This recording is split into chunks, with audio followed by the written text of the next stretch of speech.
May 25, 1968 at 1740, 20 minutes before the beginning of There Is Moscow in the World performance, a monstrous pyrotechnic explosion took place at the Trudovai Reservy Stadium in Kirov, killing, according to official data, 39 people, 111 of whom 41 were schoolchildren. You're on Wisioner and this is going to be an interesting video. I will tell you how 54 years ago at Kirov Stadium Labor Reserves there was an explosion. Subscribe to the channel if you are still unsubscribed, and I will ask you to like this video. It's really important for me and development of the channel. Let's get started. In the 50s, on the wave of the so-called Khrushchev thaw and the International Festival of Youth held in the Soviet Union in July 1957 began to actively develop various sports, for which it was necessary to build the appropriate gyms, swimming pools and stadiums and sports grounds. Kirov City, the regional center, was not left out of this fashionable trend. The local administration decided to build the Labor Reserve Stadium. In 1958, on the place of an overgrown ravine and ruined stables, a stadium for 12,000 spectators was constructed. In the erected buildings were opened 23 free sections of various sports. City plants, factories and educational institutions began to rent the soccer field for all kinds of competitions. There were also more serious competitions, such as matches between Soviet skaters and the Norwegians and Swedes. For 10 years the triumphant march of physical culture and sports continued at the Labor Reserve Stadium. May 25, 1968 it was to hold a theatrical performance There Is Moscow in the World, dedicated to the history of the country from the Civil War to the Victory Parade. The performance was staged by the Moscow Theater of Public Performance, which was part of Rosconcert. The tour in Kirov included 89 actors from the theater and 36 guest artists, including People's Artist of the USSR Ermak Sergebayev and 5 People's Artists of the RSFSR, Mark Burns, Sergei Martinson, Yuri Zhdanov, Daniil Segal and Yevgeny Samilov. To participate in the crowd attracted local residents, college students, high school students, military. Some of the historical scenes were to be accompanied by pyrotechnic effects, and the plan was to have an impressive fireworks display at the end. It should be noted that in 1967 the stadium had already hosted a theatrical show, and after that the administration of the stadium asked it not to be used again for this purpose because the natural covering was severely damaged. However, as you know, the show must go on, such is the law of the show business then and now. Especially since the show the year before had caused a stir in 1968, all the tickets were sold out and everyone wanted to go to the colorful show. The more so because the Moscow Theater of Mass Events toured all over the Union with the play There's a Moscow in the World. On May 7, 1968 it was already shown in Kirov at the Dynamo Stadium. On May 18 and 19 the play was shown to the people of Yoshkar-Ola. And on May 25 and 26 the tour was scheduled again in Kirov, where 3 performances were to take place, and a week later in Ulyanovsk. Performances were to be performed in succession, so they had to take all the necessary equipment with them, including pyrotechnic products. On the 23rd of May 1968 to Kirov in the freight car of the passenger train were brought the props of the theater. Among them were 40 boxes, 900 kilograms, with explosive things. This volume was designed for several performances at once. The boxes of gunpowder were centrally stored in the wooden administrative building of the Trudovai Reservy Stadium. There was a balcony in the building, where the high-ranking guests sat during the performances, and inside there was a buffet. On May 22, according to the safety requirements for public events, which were quite conventional back then, Inspector Pestrikov from the Kirov Fire Department checked the readiness of the stadium for the show and drew up a relevant act. It is true that there was one important detail: the inspection was carried out before the props and the storage of pyrotechnic substances, including gunpowder. The pyrotechnic effects were to be performed by the people enrolled in the full-time positions of the theater's pyrotechnicians. Since the theater did not have its own pyrotechnic studio, the theater management concluded a contract with the workshop of the Stavropol Park of Culture and Recreation to allocate 4 pyrotechnicians. But due to various reasons, only one pyrotechnician, Berezentsev, worked at the stadium on May 25, Saturday. The show was supposed to start at 6 p.m. The directors were bustling about, giving their last orders and recommendations. The actors were making up in anticipation of going on, and the audience was gradually filling up the stands. In all, more than 10,000 tickets were sold. By the time the first explosion started, at 5:40 p.m., the stadium was about 75% full.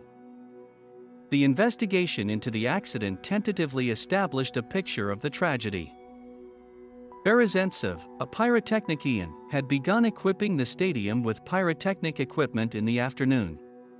For this purpose, he periodically went to the warehouse, located in a wooden house, where he filled the assembly components with gunpowder and arranged them around the stadium. Noticing smoke and fire coming from the window of the warehouse and realizing that something irreparable could happen, he ran to the building where the gunpowder was stored. Barely had he entered the room when there was an explosion. The spectators in the stands of the stadium took it as a signal for the start of the play. However, the collapsed balcony of people, the screams, the moans of the wounded instantly sobered the audience. The stadium was instantly engulfed in terror. Policemen and soldiers rushed into the building, engulfed in flames. And that's when the second explosion rang out. The explosion was so powerful that window panes in the surrounding neighborhoods blew out. From the wooden building, fireworks, sports grenades, and equipment began flying out in all directions. All of this, among other things, flew into the spectators. Mass panic ensued.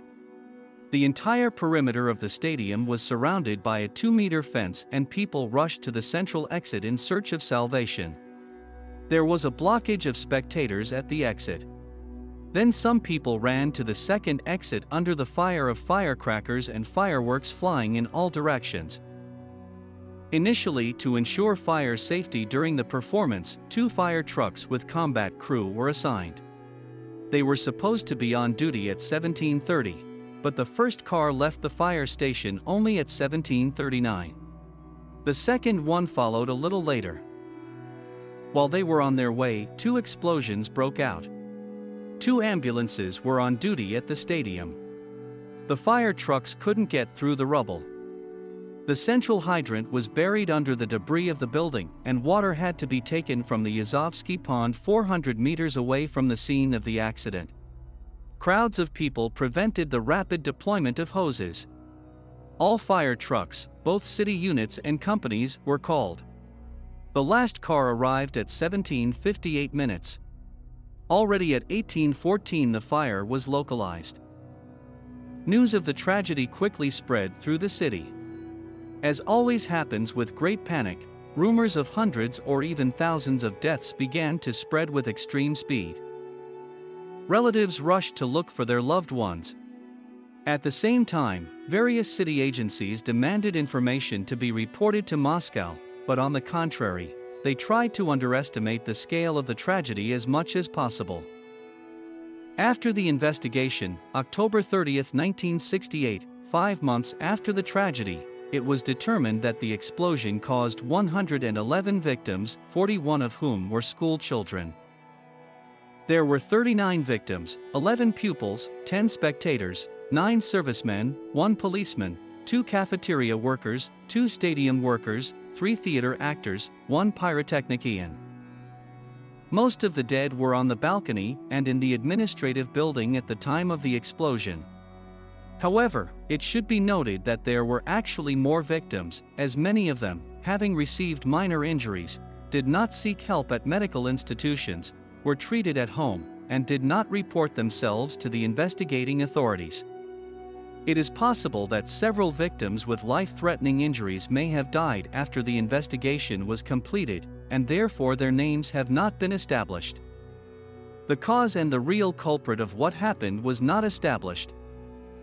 On February 25 to 27, 1969, the Judicial Board for Criminal Cases of the Supreme Court of the RSFSR found Petrenko guilty and sentenced him to 2 years and 6 months imprisonment, head of the artistic part of the theater Paikin to 1 year and 6 months, director of Stavropol Culture and Recreation Park Poskryakov to 2 years and 6 months, head of the Kirov City Fire Department Novoslav to 1 year of correctional labor, Inspector VCHP2 of Kirov Petrenko to 1 year of correctional labor.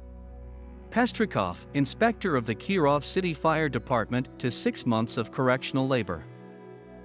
There were many rumors about the deaths of famous artists, which did not correspond to reality. The main group of actors, headed by N. Burns, had to arrive to the airport at 5 p.m. The plane was delayed. And when word of the tragedy got out, all 20 people flew back to Moscow. Most of the artists who arrived in the city were at the Central Hotel, waiting for their colleagues to arrive.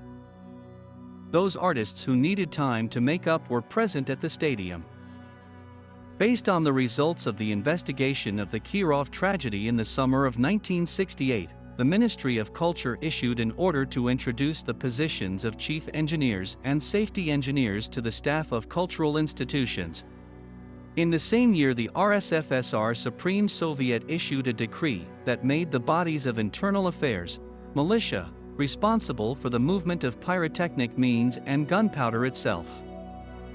The former Trudovy Reserve Stadium has still not been restored. Attempts to reanimate it are stumbling over human superstition and an unwillingness to stage a spectacle on the site of the tragedy that resulted in many human casualties. If you are interested, do not be lazy, give me a thumbs up. And don't forget to subscribe so you don't miss any more interesting videos on my channel. Hit bell to notify me and share this video with your friends. What else interesting things can you add to this video? Write in the comments, it will be interesting to read.